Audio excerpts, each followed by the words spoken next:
My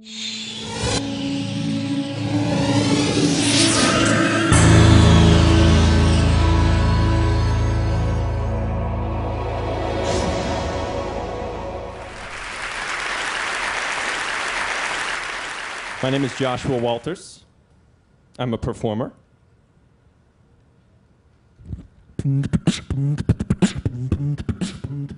Whoop.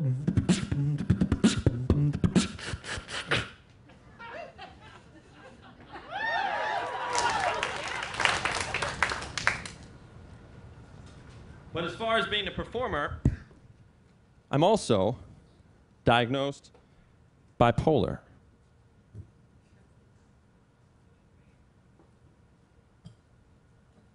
I reframe that as a positive because the crazier I get on stage, the more entertaining I become.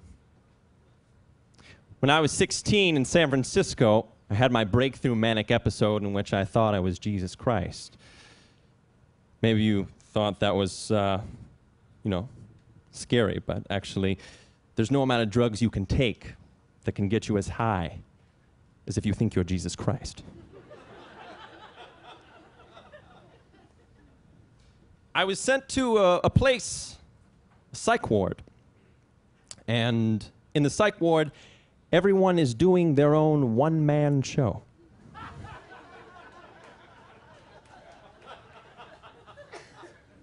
There's no audience like this to justify their rehearsal time.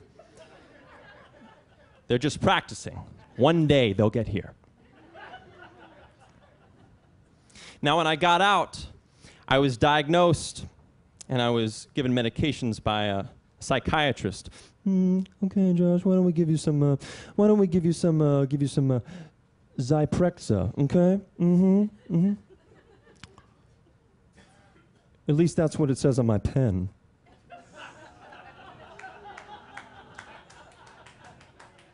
Some of you are in the field, I can see. I can feel your noise.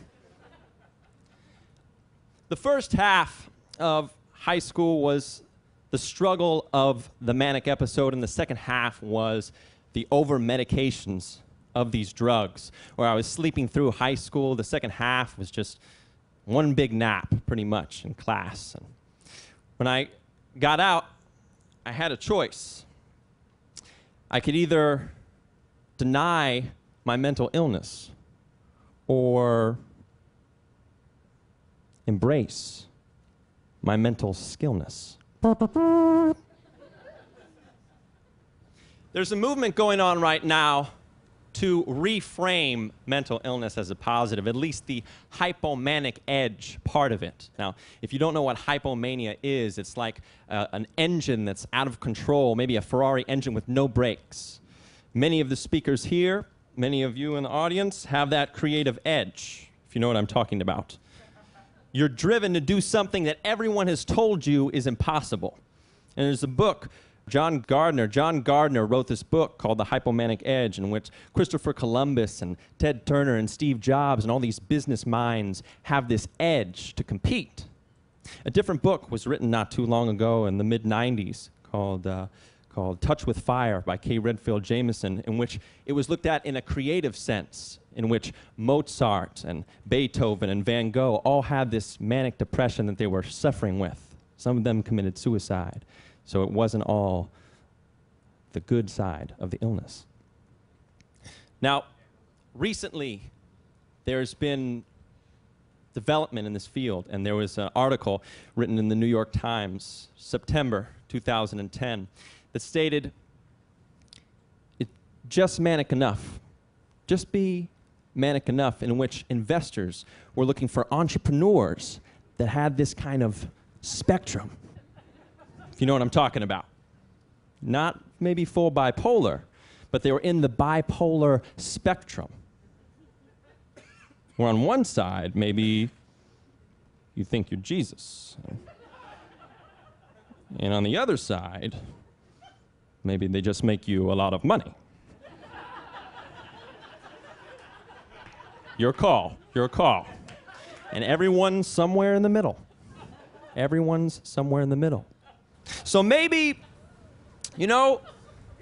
there's no such thing as crazy.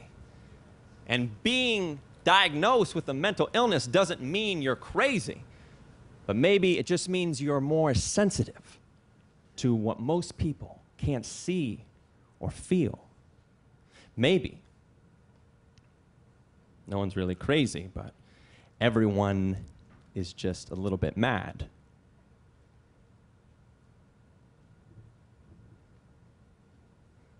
How much depends on where you fall on the spectrum. How much depends on how lucky you are. Thank you.